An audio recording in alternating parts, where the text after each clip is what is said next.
क्या आप मुझे बताएंगे कि कौन कौन सी प्रोग्रामिंग लैंग्वेज आपने पढ़ रखी है? तो आप मुझे तुरंत जवाब दोगे हमने HTML पढ़ रखी है, CSS पढ़ रखी है, जावास्क्रिप्ट पढ़ रखी है, सी पढ़ रखी है, PHP पढ़ रखी है, XML पढ़ रखी है और कई सारी और प्रोग्रामिंग लैंग्वेज हमने पढ़ रखी है।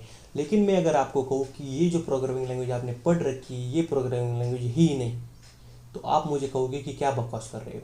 लेकिन ये सच है, ये सभी प्रोग्रामिंग लैंग्वेज है ही नहीं। इसमें से कुछ जो लैंग्वेजेस है वो स्क्रिप्टिंग लैंग्वेज है, कुछ लैंग्वेज जो है वो मार्कअप लैंग्वेज है और कुछ लैंग्वेज है वो एक्चुअल में प्रोग्रामिंग लैंग्वेज होती है।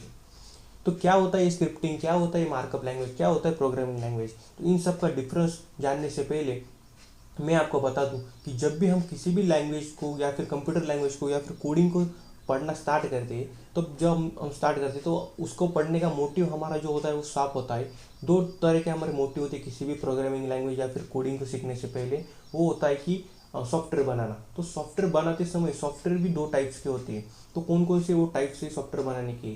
तो जो फर्स्ट टाइप होता है सॉफ्टवेयर का वो होता है आपका स्टैंड अलोन सॉफ्टवेयर, और सेकंड टाइप होता है आपका सॉफ्टवेयर का वो होता है वेब बेस्ड सॉफ्टवेयर या फिर जिसको हम वेब एप्लीकेशन भी कहते हैं। तो स्टैंड अलोन को थोड़ी देर के लिए हम साइड में रखते हैं और सबसे पहले हम वेब बेस्ड एप्लीकेशन या फिर वेब बेस्ड सॉफ्टवेयर को हम देखते हैं। तो क्या होते हैं वेब बेस्ड सॉफ्टवेयर?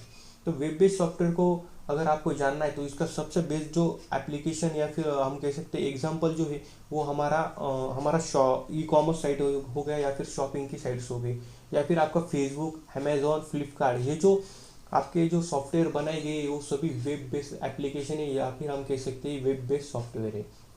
तो वेब बेस्ड सॉफ्टवेयर को जब भी हम देखते हैं या फिर वेब बेस्ड एप्लीकेशन को जब भी हमें क्रिएट करना पड़ता है, डेवलप करना पड़ता है किसी भी डेवलपर को, तो उसको करने से पहले हमें दो टाइप की कोडिंग वहाँ पर करनी पड़ती है। किसी भी वेब एप्लीकेशन बनाने के लिए हमें दो साइड की या फिर आप कह सकते हो कि दो प्रकार की कोडिंग हमें करनी पड़ती है।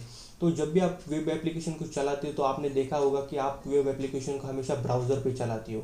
आपने अगर अमेजोन को भी अगर खोला हुआ www.amazon.com, तो आपने वहाँ पर ब्राउज़र पे ही किसी ब्राउज़र पर जाके ही URL टाइप किया होगा। तो आपने देखा होगा आप जो टाइप कर रहे हो, जिस यूआरएल को आप जिस ब्राउज़र पर टाइप कर रहे हो उसको क्लाइंट साइड कहते हैं। उसको वो जो साइड है वो आपकी क्लाइंट साइड है। पर आपने जब उस ब्राउज़र को खोला वहाँ पर अगर आपको सपोज वहाँ पर क्लोथ्स को वहाँ पर बाय करना है, आपने टाइप किया क्लोथ्स, तो और वो जो आपने टाइप किया वो जो आप क्लाइंट मशीन पर या फिर ब्राउज़र पर जो इंस्ट्रक्शन दे रहे हो वो इंस्ट्रक्शन उसके बाद सर्वर पे जाती है। सर्वर पर उसकी प्रोसेसिंग होती है और उसके बाद उस आपकी जो रिक्वेस्ट आपने की रखी है सर्वर को, उसका रिस्पॉन्स आपको सर्वर वहाँ पर रिप्लाई के तौर पर देता है। तो जब भी आपको वेब एप्लीकेशन बनानी हो तो आपको दो कोडिंग वहाँ पर करनी पड़ेगी। सबसे पहले होती है क्लाइंट साइड के लिए कोडिंग जिसका रिस्पॉन्स आपको सर्वर देता है, और वो जो रिस्पॉन्स के तौर पर जो चीज़ आपको आई हुई है वो आपको डिस्प्ले हो सके वहाँ पर, ब्राउज़र को डिस्प्ले हो सके, ब्राउज़र को समझ में आ सके कि सर्वर ने हमें क्या इंस्ट्रक्शन वहाँ पर दी है।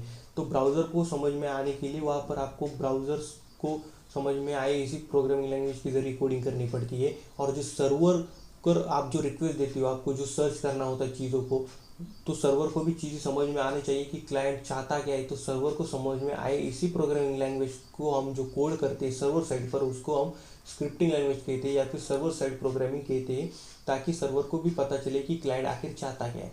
तो जब भी हम वेब एप्लीकेशन बनाते हो तब हमें सर्वर की भी कोडिंग करनी पड़ती है और क्लाइंट की भी कोडिंग वहाँ पर करनी पड़ती है। तो अब बात आती है यहाँ पर स्क्रिप्टिंग लैंग्वेज की और मार्कअप लैंग्वेजेस की। तो हमेशा याद रखना मार्कअप लैंग्वेज और स्क्रिप्टिंग लैंग्वेज का इस्तेमाल सिर्फ वेब एप्लीकेशन को बनाने के लिए किया जाता है। तो क्लाइंट साइड पर जो हम प्रोग्रामिंग करते हैं जो कि ब्राउज़र को समझ में आए, उसको ब्राउज़र को सिर्फ मार्कअप लैंग्वेज जो होती है वो समझ में आती है। यानी कि सर्वर जो आपको रिस्पॉन्स के तौर पर जो चीज़ें देता है, जैसे कि आपने वहाँ पर सर्च किया बेस्ट वॉचेस, तो वॉचेस का कलेक्शन जो आपको वहाँ पर टेक्स्ट फॉर्म में या फिर इमेजेस के फॉर्म में जो वहाँ पर आपको क्लाइंट के यानी कि ब्राउज़र पे जो डिस्प्ले हो रहा है वो किस चीज़ के ज़रिए डिस्प्ले हो रहा है, तो वो हो रहा है आपकी HTML के ज़रिए। क्योंकि जो आपका ब्राउज़र है उसको सिर्फ HTML समझ में आती है, तो सर्वर जो भी आपको रिस्पॉन्स मिलेगा वो सभी HTML के फॉर्म में रिस्पॉन्स मिलेगा।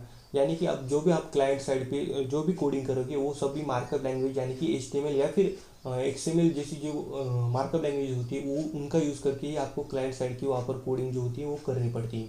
अब बात आती है कि सर्वर साइड पर किस टाइप की लैंग्वेज की कोडिंग होती है। तो सर्वर साइड पर सर्वर को समझ में आए इसी स्क्रिप्टिंग लैंग्वेज यानी कि जो सर्वर को समझ में आए इसी प्रोग्रामिंग लैंग्वेज का इस्तेमाल किया जाता है। तो इसका एग्जांपल, बेस्ट एग्जांपल जो होता है वो PHP लैंग्वेज है और डॉट नेट है। पाइथन का भी इस्तेमाल स्क्रिप्टिंग लैंग्वेज में या फिर सर्वर साइड प्रोग्रामिंग लैंग्वेज के तौर पर आजकल किया जा रहा है। तो ये होता है आपका स्क्रिप्टिंग लैंग्वेज। स्क्रिप्टिंग लैंग्वेज को अगर आपको समझना है कि ये लैंग्वेज स्क्रिप्टिंग है या नहीं है, तो उसको समझने का बहुत इजी वे जो है, जो वो होता है कि स्क्रिप्टिंग लैंग्वेज जो होती है वो कभी अकेले वो लैंग्वेज राइट नहीं की होती है, उसके साथ किसी और प्रोग्रामिंग लैंग्वेज को वहाँ पर एम्बेड किया रखा होता है। जैसे कि आपने देखा होगा पीएचपी का आपने देखा होगा, वो हमेशा HTML के साथ एम्बेड होती है, मतलब उसके साथ उसको प्रोग्रामिंग की जाती है। अकेले आपने PHP का कोड कभी आपने रन नहीं किया होगा, उसके साथ हमेशा HTML जो होती है वो वहाँ पर एम्बेड की जाती है, क्योंकि वो स्क्रिप्टिंग लैंग्वेज है। और स्क्रिप्टिंग लैंग्वेज को अगर आपको समझना है तो समझ लेना कि ये किसी और प्रोग्रामिंग लैंग्वेज के साथ ज़रूर यूज़ की रखी होगी, एम्बेड कर रखी होगी।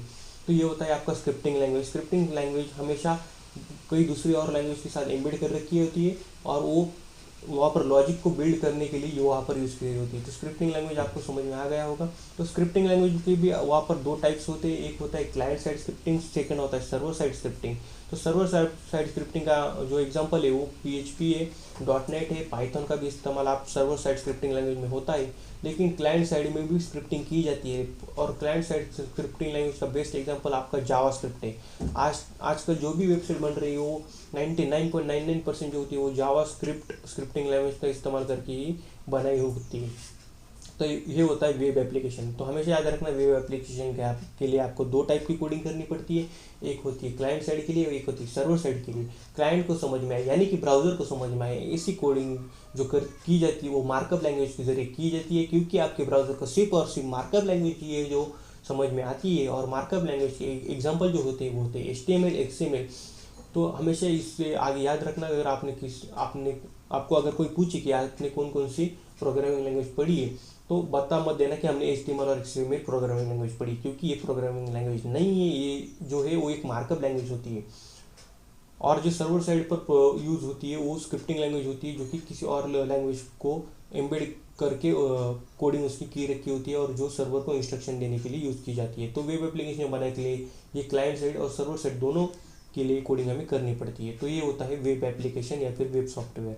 अब सेकंड टाइप आता है सॉफ्टवेयर का, वो होता है अपना स्टैंड अलोन सॉफ्टवेयर। अब स्टैंड अलोन सॉफ्टवेयर को बताने से पहले मैं आपको इसका बेस्ट एग्जांपल बता देता हूँ। अगर आपने मॉल वगैरह में अगर आप जाते हो, आप चीज़ें बाय वहाँ पर करते हो, और जाओ उसके बाद आप जब बिलिंग करने की बारी आती तब आप वहाँ पर जो पर्सन होता है वो जो एक लैपटॉप या फिर PC लेके बैठा होता है, और वो आपका बिलिंग जब कर रहा होता है, तो वहाँ पर जो सॉफ्टवेयर होता है वो उसको आप जाके वहाँ पर एक बार ज़रूर देखना। तो वो जो सॉफ्टवेयर होता है वो आपके स्टैंड अलोन सॉफ्टवेयर होते हैं, जो कि स्टैंड अलोन का मतलब क्या, कि अकेले यूज़ हो रहा है वो सॉफ्टवेयर। उस सॉफ्टवेयर को यूज़ करने के लिए आपको किसी सर्वर की ज़रूरत नहीं, किसी ब्राउज़र की ज़रूरत नहीं। वो सॉफ्टवेयर उस सिर्फ PC पे जो हो रहा है वो रन हो रहा है। सीधा आप उसका एप्लीकेशन पर डबल क्लिक करते हो, वो सॉफ्टवेयर रन होने लगता है। आपको जो वहाँ पर टास्क परफॉर्म करना है, वो डाटा को एंट्री करना है, वो डाटा को आप एंट्री करते हो, और वहाँ पर आप इंस्ट्रक्शन देते हो उस सॉफ्टवेयर को। तो स्टैंड अलोन सॉफ्टवेयर जो होता है वो सिर्फ एक ही प्रोग्रामिंग लैंग्वेज का इस्तेमाल करके आप बना सकते हो। तो जैसे कि, और वो जो स्टैंड अलोन सॉफ्टवेयर होता है वो एक्चुअल प्रोग्रामिंग लैंग्वेज के जरिए बनाया जाता है। तो एक्चुअल में प्रोग्रामिंग लैंग्वेज अगर आपको किसी ने पूछा तो बता देना कि Java is the best example of programming language, C++ is best example of programming language, C is the best example of programming language. तो जो सॉफ्टवेयर आपको सिर्फ एक प्रोग्रामिंग लैंग्वेज के जरिए बनाई जाती है उसको स्टैंड अलोन सॉफ्टवेयर कहते हैं, और वही जो लैंग्वेज आपको वहाँ पर यूज़ की जाती है वो एक्चुअल में आपकी प्रोग्रामिंग लैंग्वेज होती है। तो इसका प्रोग्रामिंग लैंग्वेज का बेस्ट एग्जांपल अगर हो तो वो जावा, C++ होता है। तो ये होती है आपकी प्रोग्रामिंग लैंग्वेज, ये होती है आपकी स्क्रिप्टिंग लैंग्वेज, और ये होती है आपकी HTML लैंग्वेज यानी मार्कअप लैंग्वेज। तो हमेशा याद रखना, मार्कअप लैंग्वेज का बेस्ट एग्जांपल XML, HTML है। स्क्रिप्टिंग लैंग्वेज का बेस्ट एग्जांपल जावा स्क्रिप्ट, जो कि सर्वर क्लाइंट साइड के लिए बेस्ट एग्जांपल होता है जावा स्क्रिप्ट, और सर्वर साइड स्क्रिप्टिंग लैंग्वेज के लिए बेस्ट एग्जांपल होता है आपका PHP, डॉट नेट या फिर पाइथन का भी इस्तेमाल किया जाता है। और बेस्ट प्रोग्रामिंग लैंग्वेज का अगर एग्जांपल हो तो होता है जावा। पाइथन भी एक अच्छी प्रोग्रामिंग लैंग्वेज है, उसके जरिए आप स्टैंड अलोन एप्लीकेशन बना सकते हो। और फिर C++ ये भी आपकी प्रोग्रामिंग लैंग्वेज होती है। तो आशा करता हूँ आपको वीडियो पसंद आया होगा, आपको scripting language, programming language, markup language मतलब का डिफरेंस जो है वो समझ में आ गया होगा। अगर आपको वीडियो अच्छा लगता है तो चैनल को सब्सक्राइब करना मत भूलना।